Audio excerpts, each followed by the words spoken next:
The following episode will contain the names of people and places set in the fictional world of the Hyborian Age. With that in mind, be aware that Steeven has an uncanny knack for pronouncing many of these names incorrectly. Listener discretion is advised. You know who you are? Steeven is my name. Even Steeven. Will you say something, Steeven? Steeven or Else Media. Today on Hither Came Conan, the titular barbarian's dreams are haunted by Lilitu, the werewoman.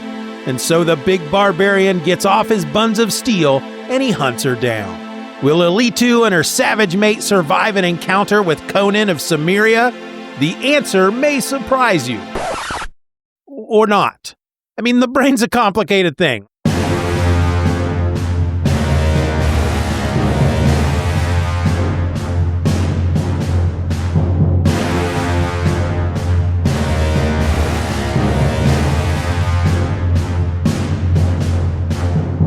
Hello and welcome to Hither Came Conan, the podcast that's treading the jeweled thrones of Hyboria beneath its sneakered feet, one comic book at a time. I'm your host, my name is Steeven, and I found a nickel on the sidewalk yesterday. Anyway, today we travel once more back to Agripur as we crawl deep inside Conan the Barbarian number 38 from Marvel Comics. This issue sports a cover date of May 1974, though it hit the stands in February. It sold for just 25 cents, and it is entitled The Warrior and the Werewoman. It was written by Roy Thomas with art by John Buscema, the letters were by John Costanza, and the colorist was Glynis Wein. Into the boat! As the issue opens, we are back in Agripur, and Conan is at a party. It seems that the Cimmerian has been promoted to the rank of captain, a reward for the rescue of Princess Yolanda in the previous issue. And the swingin' soiree is to celebrate the big barbarian. But Conan just can't seem to enjoy the party in his honor, because his dreams and nights have been haunted by a demonic woman. And since he can hardly endure the arrogance of Turanian nobles, he turns the revelers against him with his barbarian manners. The fop, Feyd-Rautha, lets Conan know that he is aware of the barbarian's dalliances with Commander Naram Bey's paramour, Amethyst. But Conan is in no mood to be blackmailed. During the party, a xenophobic dancing girl attacks Conan with a knife, which he easily diverts. But then she stabs herself to death with it. Strange voices and shadows stalk Conan on the way home, and he nearly attacks Amethyst, who had made her way into his quarters. She reveals that Lilitu, a werewoman, has marked Conan as her own and is behind the supernatural attacks. The only one who could lift the curse is the high priest Gimel Ishbi, who was exiled by King Yildiz because of all his bloodthirstiness in his rituals. And now the old sorcerer dwells in the Mound of the Moon, west of the city. Amethyst returns to her quarters, where she reveals to an unknown master the conversation she'd had with Conan. Meanwhile, the Cimmerian finds Gimel Ishbi, who provides to Conan a magical item he can use to break the werewoman's curse. All Gimel Ishbi asks in return is a human life, and so Conan pays the priest in full with a quick death. Oh, he's died! His debt paid, Conan stalks away to some nearby ruins to lay his trap. Soon he is attacked by and captures some sort of man-bat. This is Ardet Lily, the mate of Lilitu. In return for sparing her mate's life, Conan makes Lilitu tell him who wanted the curse placed on him. When he hears the name, Conan grimly lets the man-bat wolfman creature thing go. The barbarian, however, realizes too late that he neglected to have Lilitu promise not to kill him before releasing her mate. And soon, the two attack. Conan flees, making it outside the ruins, when he runs into the source of his troubles, Naram Bey, who has known for some time of his lover's betrayal. With relative ease, Conan is able to pull Naram Bey from his horse, taking it for himself as he leaves the commander to deal with Lilitu and her mate himself. And so as the issue ends, fed up with Turanian civilization, betrayed by Amethyst, and fearing the return of his foe Prince Yezdegerd to the capital, Conan decides he's had enough of Turin, and he rides west towards the Hyborian kingdoms once again.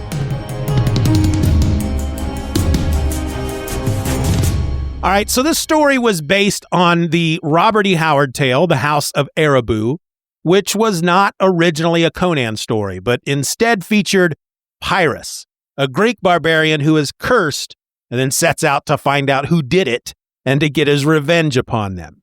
It was rejected by Weird Tales on January 19th, 1933, and was not published until 1952 under the title Witch from Hell's Kitchen.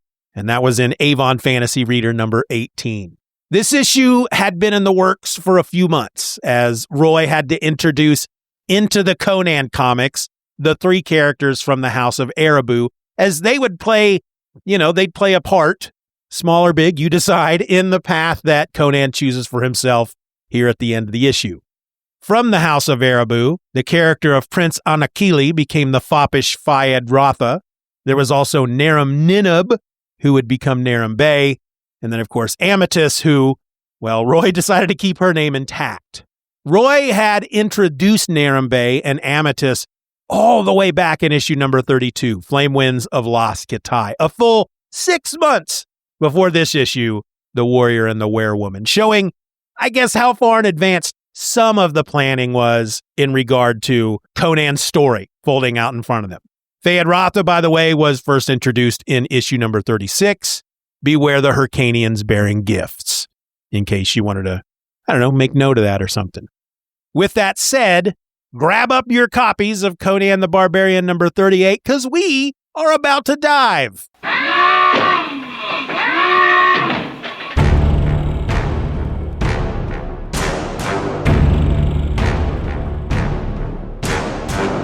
We will start, as always, with the cover.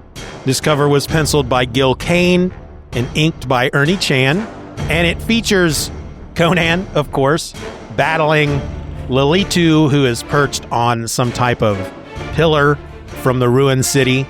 She's perched there behind him as he battles Ardat Lily, or Ardat Lily, or Ardat Lily. I don't know. You decide. Tell me, how do you think you pronounce that dude's name? And this is a character, the mate of Lilitu. He looks somewhat like a werewolf if you're looking at the cover and the rest of the issue when he is in this human-like guise or his bipedal form, because he takes a second form the first time we see him in the issue, but he looks sort of like a werewolf. But I referred to him in the synopsis as a man-bat, and we'll talk about why that is later. But I really like this cover. I'm a big fan of this cover. It looks like a lot of fun. It looks like something, if I had seen it there on the shelf, I would be just ready and raring and itching, and maybe not itching. That's not something you want to do in a public place, or at least scratching the itch. I don't know where I'm going with that. Anyway, yeah, had I seen this, had I been around at the time, which 74, I would have been 2. But I would have picked it up. Not at 2. If I was maybe 10 years old at this point, yeah, I would have looked at that, 12, 14, maybe even 18 years old. I would have said, yeah, that looks like something fun. Because Conan's got a sword in one hand. It's got blood dripping off of it from where he has struck out at this werewolf-looking dude, Ardat Lily.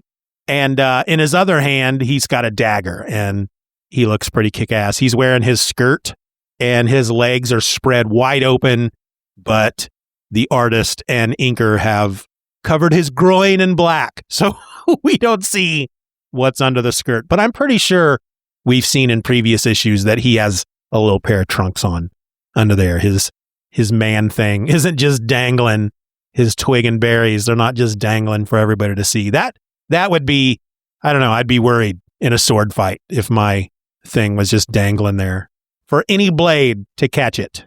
I'd rather have it tucked up under a pair of trunks of some sort. Anyway, we open the book. We get to page 1, the splash page. It gives us a bit of the Nemedian Chronicles. Know, O Prince, that between the years when the oceans drank Atlantis and the years of the rise of the sons of Ares, there was an age undreamed of, when shining cities lay spread across the world like blue mantles beneath the stars. Hither came Conan the Barbarian, black-haired, sullen-eyed, a thief, a reaver, a slayer. That's been condensed a bit, of course. It feels more, it fits more like the bit that they narrate at the beginning of both Conan the Barbarian and Conan the Destroyer, the movies from the 80s. But from there, we get the title of the issue, The Warrior and the Werewoman.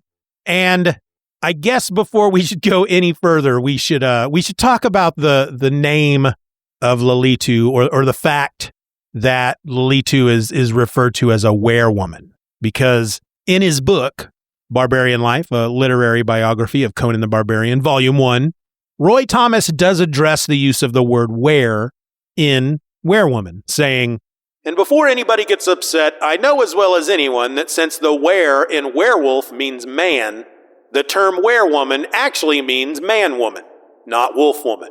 But there's a long tradition in horror fiction to use werewoman for a female werewolf, and I saw no reason to break with it."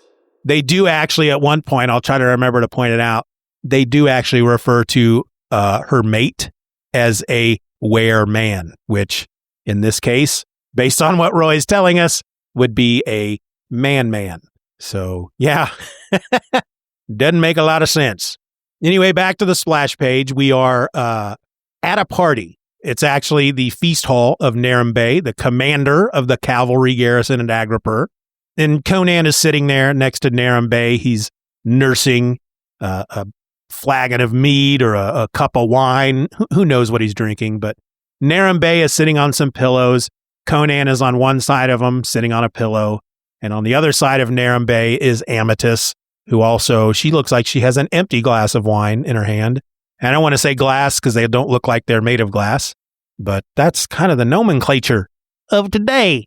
Or not, I don't know, talking out of my ass here. Anyway, it looks like they are sitting in a conversation pit. If you've ever seen a house from the 60s or 70s in the living room, there's a bit, sometimes they have a bit in the middle of the living room where the floor sinks down a number of inches and you can sit in this pit. There are couches and whatnot. And I've always wanted one. If I ever came into a number of millions of dollars and I built my own house, I would have a conversation pit. But this isn't exactly a conversation pit. It's more like a stage, but instead of being raised up above the floor, it's sunken into the floor, maybe a foot. And on this stage, this sunken stage, is a dancing woman. We get the note here that this is freely adapted from the story of The House of Erebus by Robert E. Howard, creator of Conan. And we are given, of course, the credits: Roy Thomas, author and editor, and John Buscema, artist. I want to point out that Buscema did his own inks on this one. Apparently, there was time for him to do that because they've been working on this issue far enough in advance that when Neil Adams came in to pencil the previous issue, it provided John Buscema enough time to both pencil and ink, which, from what I understand, if he had the time to do so, he would always prefer to ink his own stuff. And if it wasn't inked by him, I guess he preferred to have his brother Sal ink him. But from what I've gathered so far, typically his inker on this series has been Ernie Chan and will be Ernie Chan for a number of issues. I always liked John Buscema's run on the Avengers in the 80s that was inked by Tom Palmer. That's kind of my favorite John Buscema artwork, is that Avengers run. Anyway, Conan's sitting here nursing his wine. He doesn't look happy. Naram Bey is asking him, what's up? You've just been promoted to captain. Why are you so sullen? Or as he puts it, even more sullen than usual. And he asks if it's a woman. Does he have a woman on his mind? Is a woman making him sad and depressed? And Conan says, yes, it is a woman. And she haunts his dreams, but she's not a woman. A woman, and yet not a woman. We also see on this page the other people partying around them. There's a half-naked woman in the foreground, just right there at the bottom of the page, hanging out with some dude with the big old mustache. And then there are people in the background that look like they're about to, get it on. We turn the page. This is where we learn that Conan was promoted to the rank of captain because he rescued Yolanda in the previous issue. And Amytas asks if Yolanda is the woman that's on his mind. But Conan explains to them, no, it's a woman that he is seeing. Well, here, this is what Conan says. Sometimes it's easier just to read their dialogue.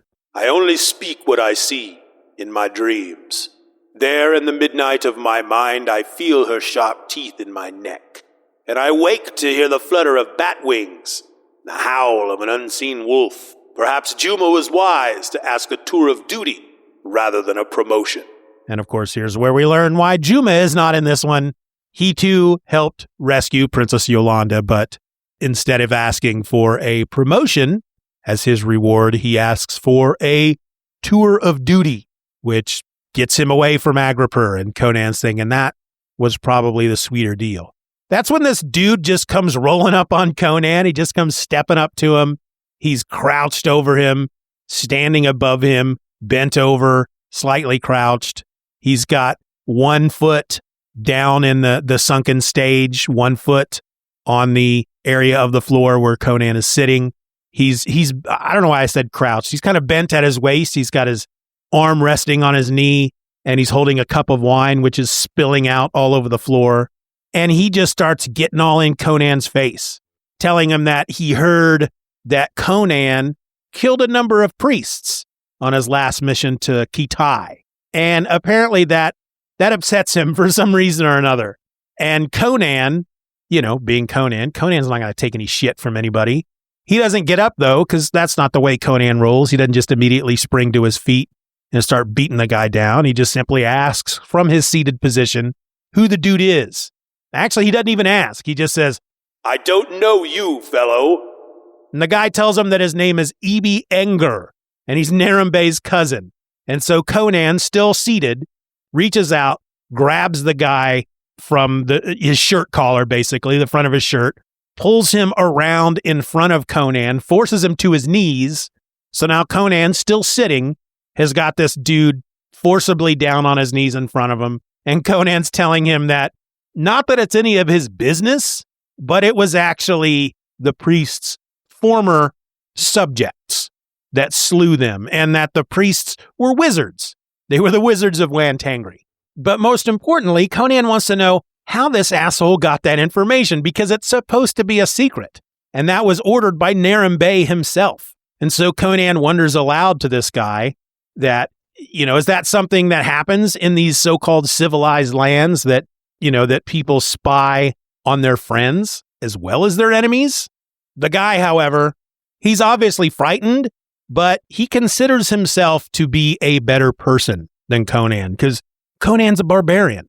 Obviously, this guy, the cousin to the commander of not all the forces in Agripur, but I don't know, Narambe's a pretty high-ranking dude, and this guy's his cousin, so he just assumes that he's better than anybody below Narambe.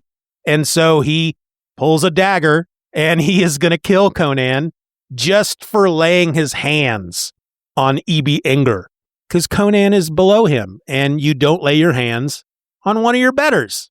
Conan, of course, picks the guy back up and throws him across this stage, this sunken-in stage. I don't know what you would call it. If anybody knows what a sunken-in stage is called, let me know. But it's a large room. You got to have some strength to just pick up a dude one-handed, because that's what Conan does. Picks him up one-handed and flings him across the room. And it's not until as he's actually throwing the guy that he starts to rise. So basically he does all this still sitting, but in order to actually heave him across the room, Conan has to stand a bit. And then he apologizes to Narambe for tossing his cousin across the room. Narambe doesn't seem to care. He says that Ibi Enger was ever a fool, and that when his head clears, when he's not drunk anymore, when he sobers up, he's going to realize how lucky he is that Conan didn't just lop his head off right then and there. It's at that point that Fayed Rotha comes rolling up to Conan, and he tells Conan that, hey, buddy, I know that you've been sleeping with Amytas, who is Narambe's paramour, or his lover. And he might, Fayed Rotha, he might be convinced not to tell Narambay if, Conan was to provide him with a little something something. Hither Came Conan will return after these messages. Hey there, comic fans and children of the 80s. My name is Steeven, and I would like to invite you to join me on another G.I. Joe podcast.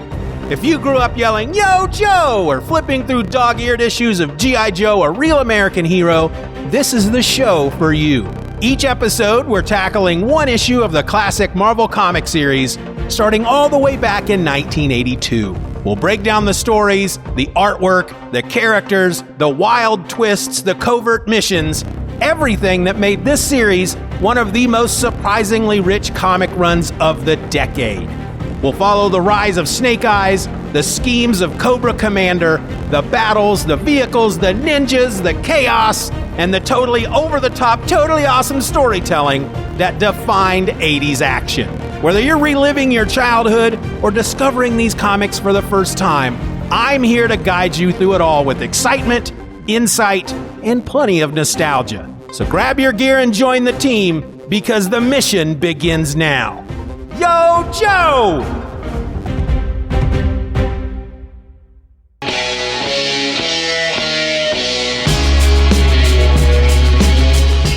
The Outcasters starts a bold new direction by covering Avengers Under Siege with Earth's mightiest podcasters. Outcasters Under Siege, coming in 2026, only on the Right On Network.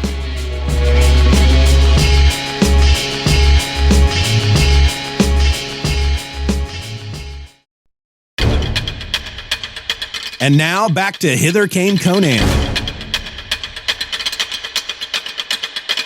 Conan kind of interrupts him as he's talking and says that basically threatens his life by saying that what he could provide Fayed-Raza is that he'd let him live. And that should be reason enough to keep his mouth shut. Conan doesn't know Fayed-Raza that well. That was probably a mistake. But Fayed-Raza leaves. He's like, all right, I hear you. I hear what you're saying. I'll go talk to some other people. And then he has somebody bring, a woman bring some more wine for Conan. The next page, the party goes on, and later in the evening, as Conan still just lounges, drinking wine, being all sullen, melancholy, as the Nemedian Chronicles say, he's capable of both gigantic mirth and gigantic melancholies. Well, this is one of his gigantic melancholies, and he's kind of bummed because he doesn't really want to be an Agripper anymore. If you remember, he got in a big fight with Prince Yezdegerd. He is the son of the king of Turan. Yezdegerd is out conquering other lands for the crown, but when he and Conan fought, because Conan used to serve as a soldier under Prince Yezdegerd, they fought. Conan slashed at his face with a sword and scarred him, and Yezdegerd has vowed to see Conan's head on a spike. Conan escaped. He ended up back in Agripur and working for the very same army, but Yezdegerd's off fighting other battles, so Conan's just kind of hanging out, but he doesn't really want to be there anymore. He is worried that at any point Yezdegerd might show back up, and not that he's afraid of Yezdegerd, but he knows that that's going to complicate things, and he'd just rather kind of chill at this point. But the only thing that's actually keeping him in Agripur is Amatus. Again, Narambay is Conan's boss, basically, and Amatus is his lover, his mistress. But she has eyes for Conan. Conan and her have been sneaking around behind Narambay's back and getting it on. Well, I mean, basically, Conan wants that to continue. He's there for her, and that's the only reason he's sticking around. And as he's contemplating that, and as Amatus lounges with Narambay, running her fingers through his hair, she's also looking over at Conan with eyes that say, "You big, brawny, butch barbarian. If Narambay wasn't here right now, I'd crawl over to you on my hands and knees and, well, let's just say that the two of us would once more become lovers in the nighttime."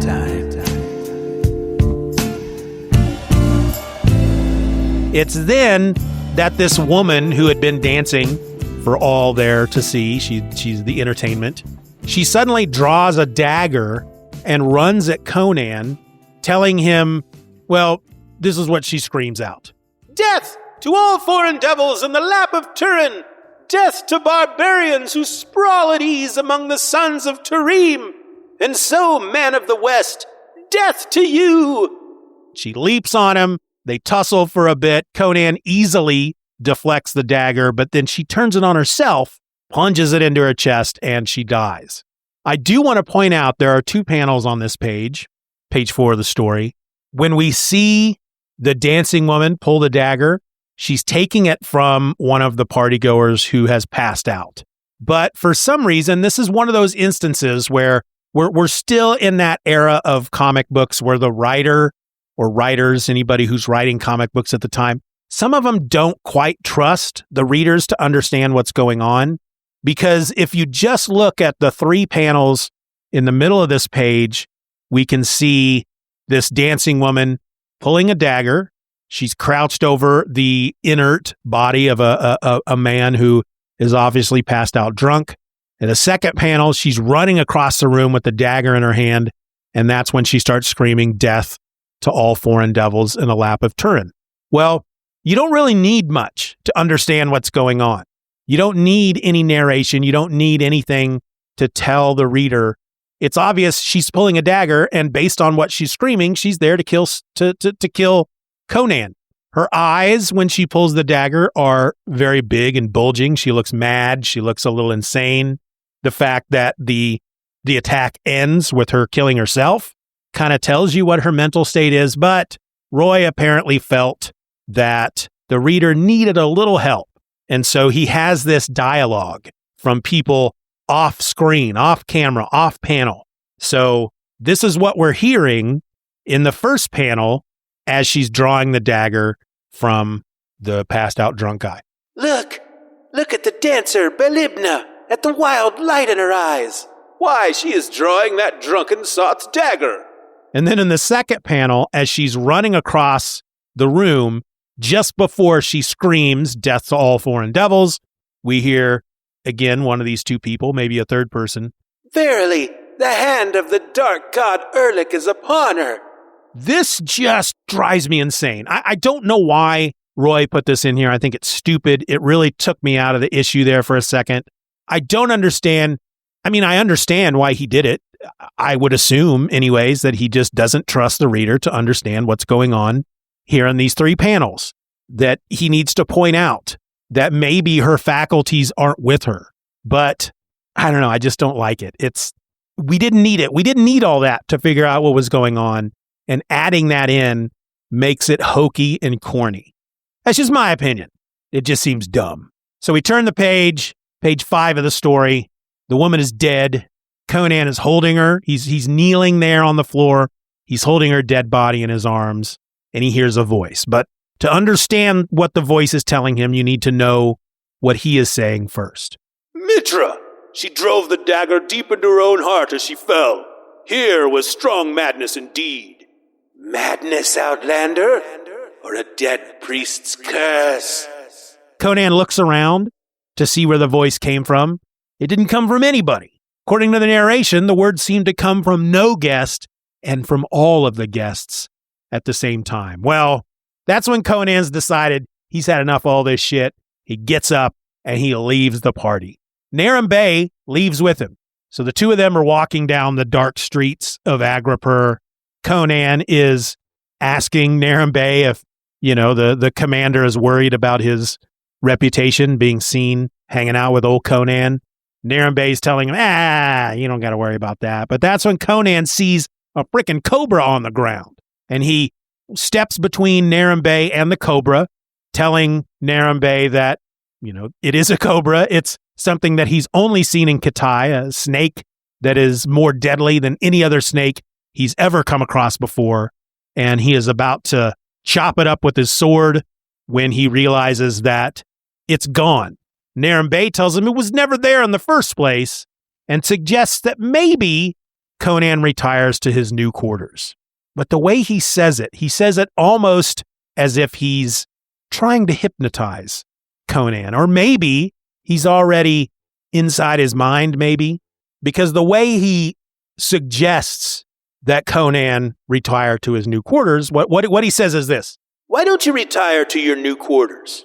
You are tired. And Conan, who's kind of bent over, wiping sweat from his brow, he says, Yes, tired. Tired or else accursed. And he sets off to his new quarters. Now, I didn't pick up on this before.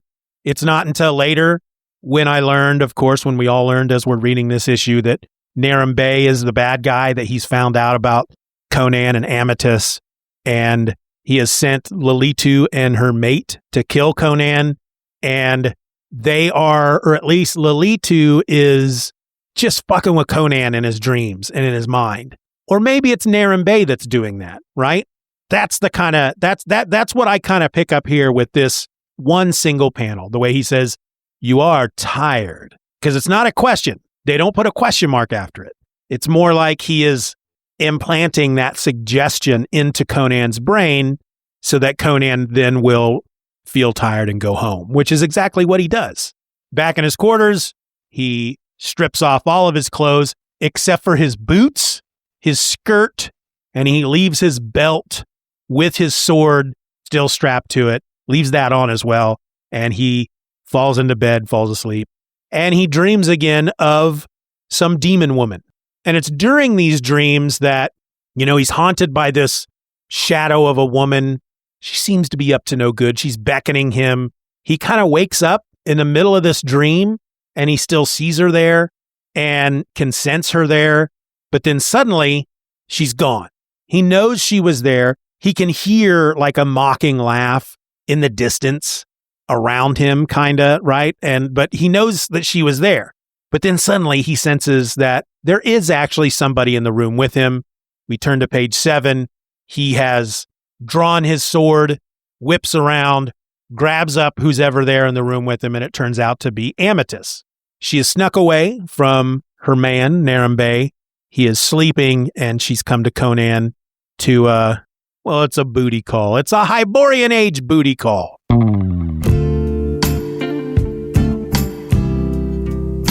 But Conan, frankly, he's not having any of it.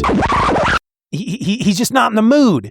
He describes to Amethyst kind of what was in his dream, and she tells him without any hesitation that it was Lilitu, the werewoman, and that she has marked Conan for her own. He is accursed, and it was not done by the Khitans. That's what kind of Conan has been thinking, that ever since he was in Khitai and he was in Wantangri and he fought those wizards, that maybe one of them before they died had cursed him.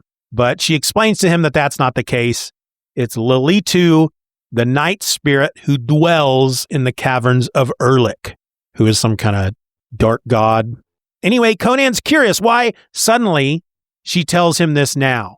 He mentioned it earlier during the party. She didn't say anything about it then, but she explains that she sensed it all along. She's known about it because, as she puts it, a woman knows the spells of other women.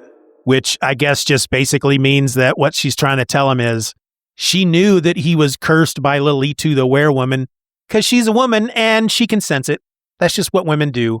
And she's come to him tonight, or at least as she's telling him this. I mean, she came to see him because she wanted to get a bit of him rubbing up against a bit of her.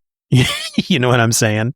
Sorry, I don't mean to automatically turn into a fifth grader, but that's what us guys do sometime. Anyway, as they're talking this through, as she explains what she knows, she tells him that if he swears never to leave her, that she can help him. And Conan, he has kind of been pushed over the edge. He's not willing at this point to negotiate. And he does something that I'm not all that happy about, but he grabs her by the hair from the back of her head and pulls her backwards in a, very violent fashion that has got to hurt. And he's basically telling her to explain everything to him, give him the information he needs, or basically he's going to pull all the hair off of her head. And so she tells him that he needs to go see a guy named Gimel Ishbi. He is a priest who once served the living Tarim himself. We turn to page 8, and she goes into a bit more detail, I guess. Gimel Ishbi, priest of the living Tarim, he went a little too far, like most sorcerers, and he dabbled in the dark arts. She says that he trafficked with demons, darker even than unholy Erlich, and he executed a whole bunch of people who were worshippers of the living Tarim. And finally, King Yildiz could stand it no longer, and he banished Gimel Ishbi from Agripur. Conan asks where he is found. She then explains that Gimel Ishbi lives alone in the Mound of the Moon west of the city. Conan tells her, I know that place. Later, and then leaves. It's a wonderful scene. I love this scene because as she's talking to him about Gimel Ishbi, once she reveals where he lives, Conan just up and leaves. And he's standing behind her. He tells her that he knows the place. He says farewell. And she says, No, do not go, my lover. Stay with me just a little while. And the narration tells us that her only answer is the staccato hum of hoofbeats dwindling swiftly away into the west. So he probably didn't even hear her beg him to stay. He said farewell, and he was out of that room like a shot, because as she finishes begging, he's already riding down the street. I just think that's funny.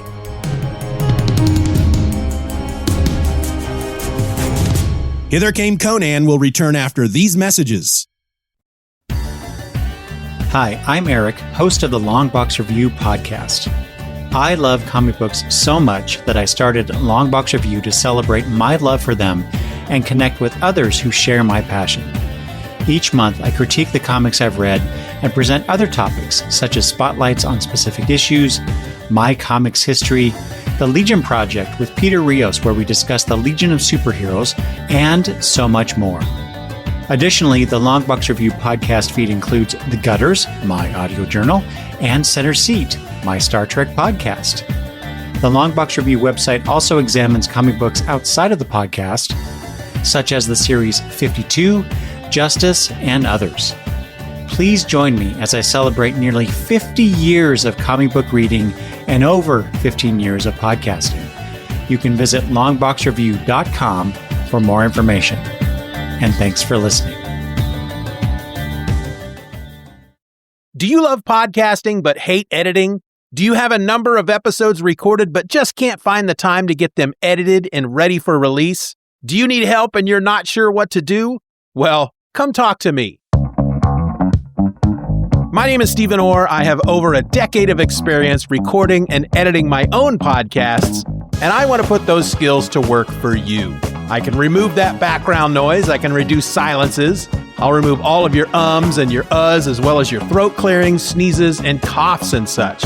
And I can even add your music and whatnot. And hey, my prices are quite reasonable. Check out edityourpod.com to get started. That's edityourpod.com, or just reach out to me directly. Email edityourpod@gmail.com. Tell me what you need, and I'll tell you how I can help. And more importantly, I'll quote you a cost. edityourpod.com. Get started today.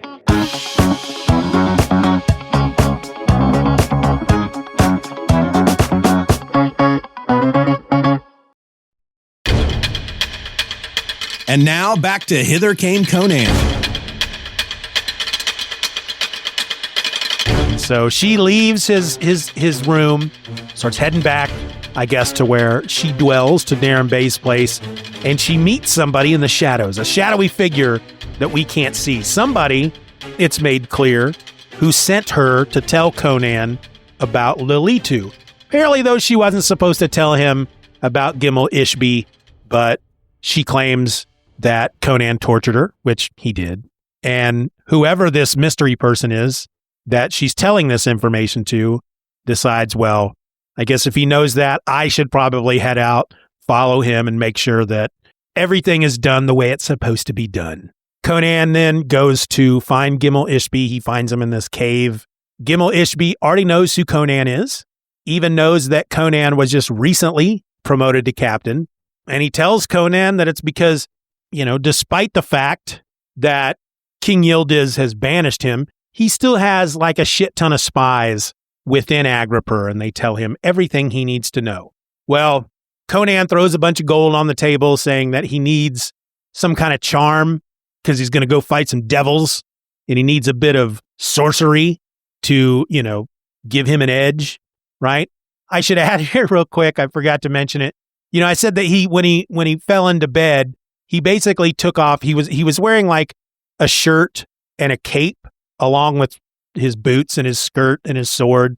And so when he went to bed, all he did was take off his shirt and his cape. He went to sleep with his boots on, with his skirt thing on, and with his sword still strapped to his belt.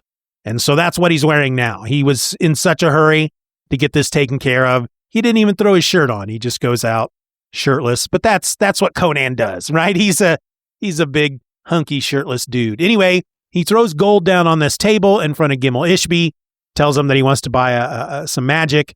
Gimel Ishbi turns the gold into dust and makes it blow away because to him, he explains gold is nothing more than dust, that he will give Conan this magical item and they'll discuss payment later. So what he gives him is this small cask full of dust. And he tells Conan that it's not merely dust, it is a soul. And he then gives Conan, basically instructs Conan on how to use this soul dust. They don't go into any detail here. It's just something that happens kind of in between panels. The narration tells us that the wizard whispers into Conan's ear the words of magic and the instructions on what he needs to do. And here on page 11 of the story, after he gives Conan everything he needs, he then tells him of the price, which is a human life. And what he actually tells Conan is, I have one price for all, a human life. Death is my rapture, be it man, maid, or infant. You have sworn, make good your oath, a life, a human life. And that's when Conan sticks him with his sword and kills him. Aye, says Conan. A life then. Now, I should point out that in his book, Barbarian Life, a literary biography of Conan the Barbarian, Volume 1, Roy talks about this scene and the death of Gimel Ishbi, comparing it to the moment in House of Erebus, where the barbarian in that story, Pyrrhus, kills, here's what he says. There is one change I wish I had made with regard to the death of Gimel Ishbi. Pyrrhus kills the conjurer in cold blood, a rather unheroic act, after the old man gives him the information he needs. And I carried this over to Conan. In retrospect, I wish I had made Gimel Ishbi even more of an obvious villain, perhaps making clear what is merely hinted at in the comic, namely, that he wants Conan's soul in exchange for his help. Then Gimel would have more clearly deserved Conan's sword. I honestly, Roy, got to disagree with you here. I don't know if this is just another instance where, based on the comic book industry at the time, Roy, just like many of the other writers at the time, didn't quite trust the readers to understand what was going on in the story unless they really over-explained everything. In this case, while I didn't necessarily get that the life that Gimel Ishbi wanted in payment was Conan, it's very clear that the dude is evil. I mean, he tells Conan basically he needs a human life, be it man, maid, or infant. Right there, that's all you need to know. And I have no issue with Conan cutting him down at that point. And Roy, if you think that people didn't understand that Gimel Ishbi was a very bad guy and probably deserved the death he got, then I don't know, dude. You got to trust in your readers a bit more. Anyway, with the death of Gimel Ishbi, we turn the page to page 12 of the story. Conan's horse has ridden off. There's something about the death of Gimel Ishbi that made the horse scream in terror and ride off. And so Conan takes the soul dust. He strides over to the ruins. He picks a room, goes inside, spreads the dust down over the doorway and in the windows. He retreats to a shadowy corner so that nobody can see him in there. And then he waits. Turn the page. We're now on page 13 of the story. A giant bat. That's what it looks like. They refer to it in the narration as a night fiend. But to me, it's just one small panel, but it looks like a bat that flies into the room where Conan is. As soon as it's in the room, Conan speaks the words of magic. The bat thing changes into a more human-like figure. It does look a bit like a werewolf, but you can also see the bat influence in its face as well. Anyway, with the speaking of the magic words, the thing crashes to the floor, screaming. Conan walks up to it, realizes it's not Lilitu, and decides, you're not what I came looking for, and so runs it through with his sword. Now, this is a part that I didn't quite like, because granted, yes, it's a monster. Granted, we know in hindsight that it's a evil monster. Conan is literally judging this creature on sight. The thing flies into the room, and it doesn't attack Conan, or at least maybe it was obvious to Conan that it was about to attack him before he said the magic words. I don't know. But other than the fact that it is monstrous looking and that it flew into the room in the form of a giant bat, it's done nothing that I can see to show that it's any threat to Conan. It's not done anything other than just look frightening. And so Conan decides it's been called up from hell, and he runs it through with his sword. Luckily for the creature, it doesn't die. He doesn't even get any blood on the sword. It just lays there and screams, and that's when Lilitu shows up. She walks to the doorway but doesn't come inside. She senses that basically this powder, this soul powder that he puts down, it kind of works like the salt on Supernatural. When he said the magic words, it erected a barrier around the room that has trapped this bat thing, which turns out to be Ardat Lily. It's trapped it inside the room, and it's evidently causing this creature a lot of pain as well because it won't stop screaming. And the spell also won't allow Lilitu into the room. So she basically tells Conan, look, tell me what you want me to do. I will do it for you, and then you let my mate go. There's actually a couple of moments here at the top of story page 15, but before she offers this, Conan's kind of messing with her, and he's like, look, you got to help me here, otherwise I'm just going to keep doing this. And he just repeatedly stabs at Ardat Lily over and over, which again doesn't kill it, but it's obviously in pain. And so that's when Lilitu says, all right, tell me what you want. Tell me what you want me to do, and I will do it for you. Just release my man. And so Conan asks her, who sent you against me? She tells him, we don't learn the name yet, but it's all Conan needs. So he steps outside of the dwelling, says the words of magic once more. Ardat Lily can now leave the room. And that's when Conan realizes that he fucked up. He actually says, Crom take me for a blind fool. I forgot to make them swear an oath that would have bound them from my flesh. In other words, the one thing Conan forgot to do was tell Lilitu, all right, tell me who sent you, and promise that you and your mate will leave me alone, and then I will let your mate go. He left that second part out, and so now they are chasing him through the ruins. It's a number of pages, this flight, this chase through the ruins. It's actually pretty good. Conan is climbing up walls and leaping from wall to wall and roof to roof and ruin to ruin because he was born climbing, the rocks and the hills and the crags in Cimmeria. This is kind of what he does best. But he knows that his pursuers will never tire out. This is only going to delay things. They will get him, they will catch him, and they will kill him. It's at this point, however, as Conan reaches the edge of the ruins, that a man on horseback rides up, and it is Naram Bey. And that's when, as a reader, we discover that Naram Bey is the bad guy in all this. He set Lilitu after Conan, and he has come to make sure that Conan dies. And so he runs at Conan. He's on horseback. Conan's on foot. Naram Bey draws his sword and goes galloping toward Conan, telling him that it took precious few beatings to force his Amethyst to spout the details of her faithlessness. Conan, however, he just kind of sidesteps the charge, grabs the horse by the reins, yanks the horse enough that the horse kind of stumbles, but doesn't fall, but it does manage to knock Naram Bey off of the horse.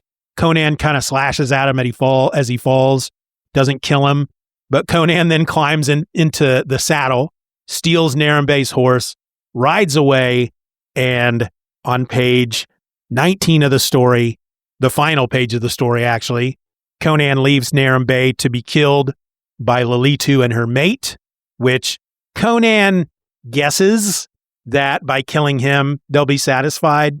And we actually get, as the issue ends, we get a 3 panels at the bottom that tell us that Lalitu and her mate should be sated and that the road to Agripur is open for Conan to return.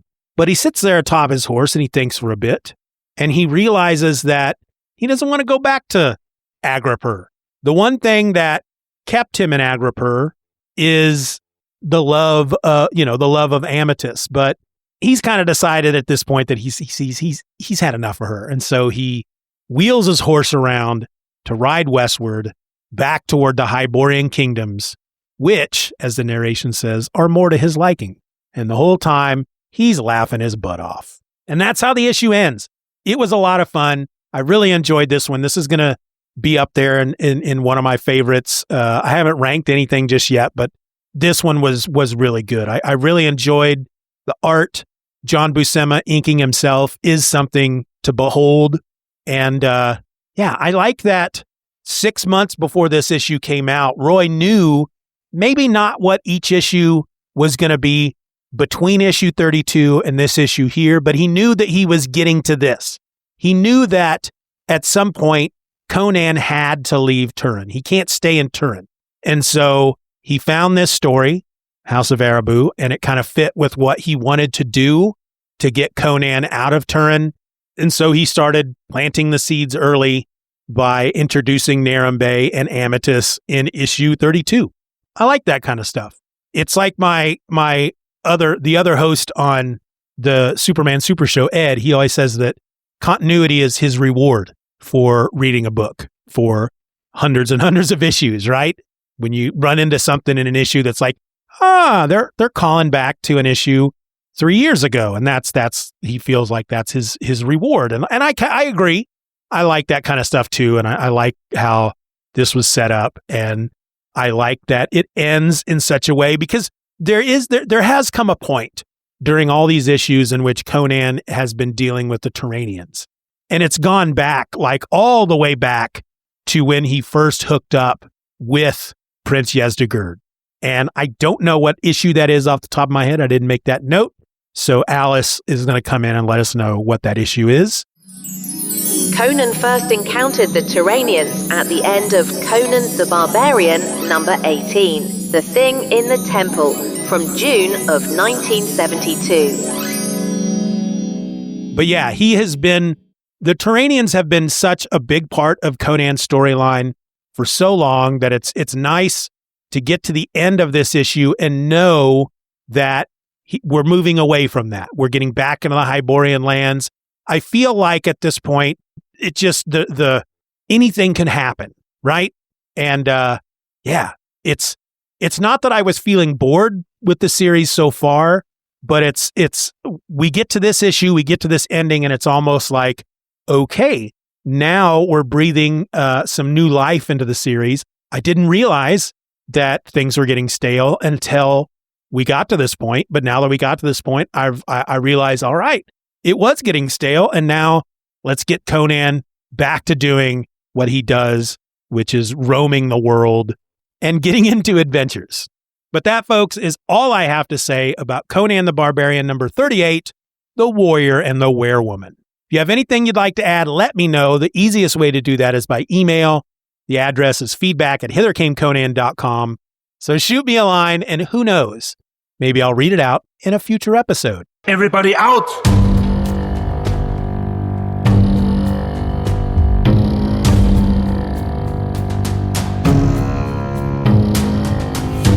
In our next episode, Conan is waylaid by bandits and bitten by a snake as he travels west. Both events cause a delay in the Cimmerian's journey and also puts him face to face with a dragon.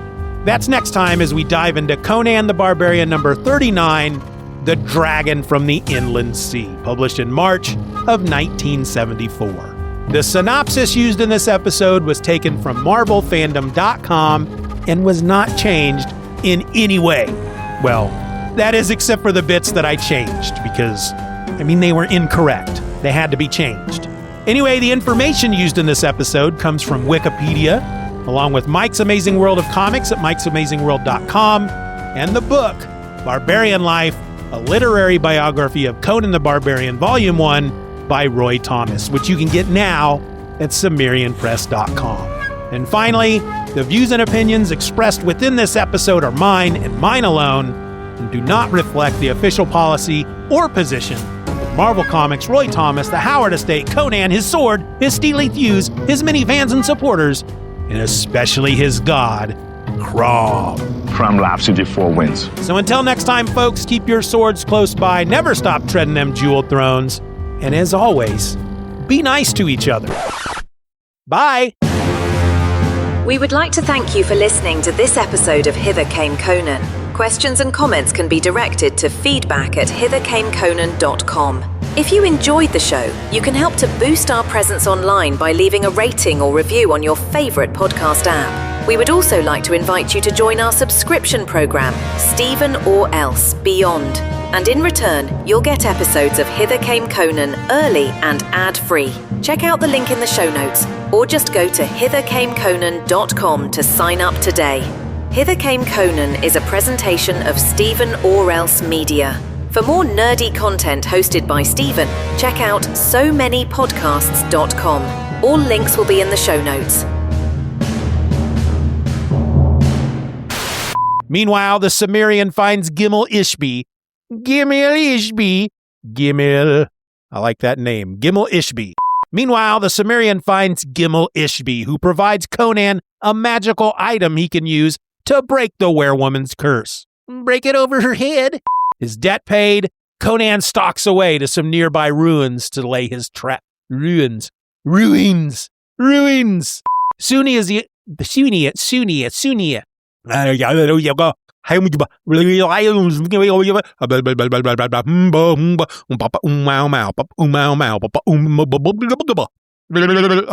right, let's do it. Soon he is attacked by and captures some sort of man-bat, Ardent Lily, the mate of Lily 2. In return for Ardent Lily's life, Conan makes Lily 2 tell him who to be.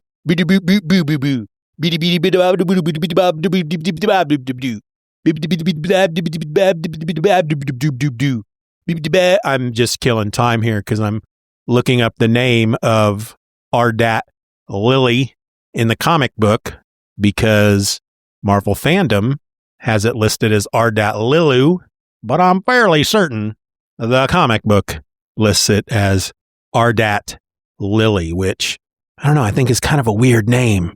But let us see, shall we? Poop,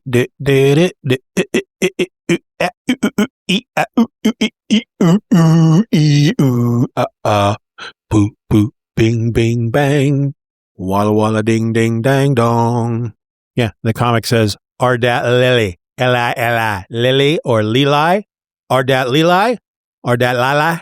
Ardent Lili. I don't know. Who cares? Who gives a flying fuck? Let's try it again. Conan makes Lily 2. Barbarian Life, a literary biography of Conan the Barbarian, Volume Roy. I just don't think I can move through life knowing that a guy named Steeven did this to me. How could you let this happen, Steeven? Your podcast sucks. Enough talk. Great Crom